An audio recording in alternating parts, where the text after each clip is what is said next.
Ja som Marta Pospíšilová. Ivana Pospíšilová.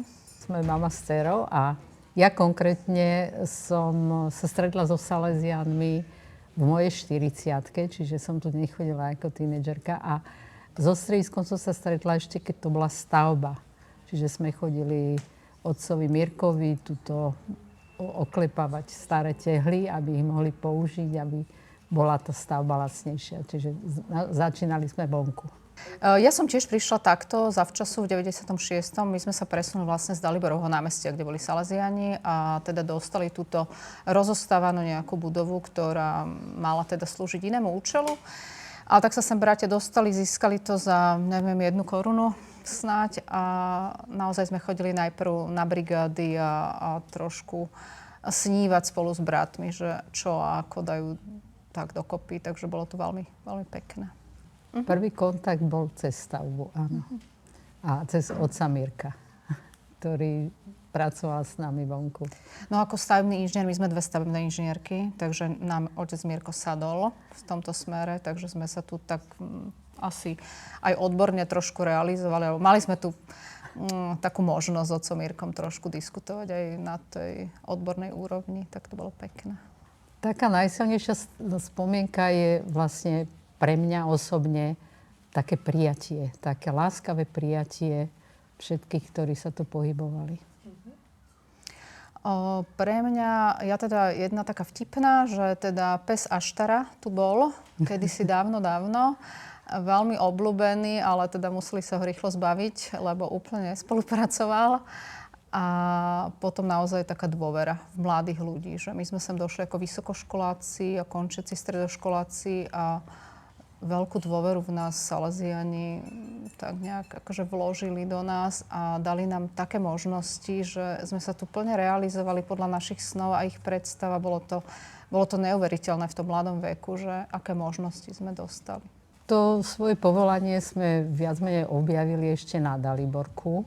Tam sme chodili na prednášky otca Ivana. A to nás tak veľmi zachytilo a čítali sme Cestu k pravde, ktorú on písaval. To boli také prvé katechizmy v totalite. Tak tam sme objavili to povolanie. Ale je fakt, že ja som prísľuby skladala už tu na Matejke v 97.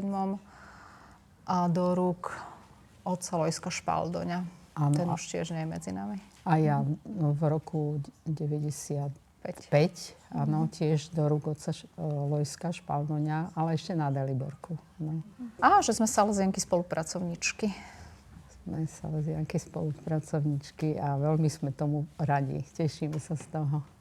Tak mne osobne to dalo taký druhý domov. Lebo som sa mohla prísť hoci kedy a zapojiť sa do práce, ktorú som vedela, alebo ktorá ma tešila. A bolo to najprv teda vyučovanie náboženstva aj na školách, aj tuto.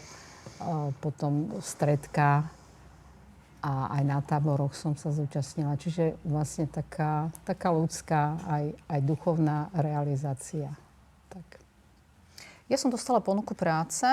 Sem sa presunula Domka, ústredie Domky v tom čase, takže pracovala som, myslím, že 3 roky v tomto stredisku priamo, teda ako zamestnanie som tu mala a po obede sme teda tvorili naozaj z ničoho niečo a venovali sme sa mladým ľuďom. Tak to bolo také zázračné, že tie holé steny sa premieňali tým, ako sem prichádzali tí mladí ľudia a všetko sme si v podstate vyrábali sami, lebo tu ešte nič nebolo. Tak to bolo také pekné, že sme mali tú možnosť meniť veci k lepšiemu. A ja ešte by som chcela doplniť, že tiež som tu bola chvíľu zamestnaná ako zamestnanec, keď sa realizovali tie športové areály. Ihrisko basketbalové, futbalové a beachvolejbalové. Áno. Čiže vtedy som tu bola, otec Jožko Peštený ma zamestnal, čiže bola som tu ako zamestnankyňa.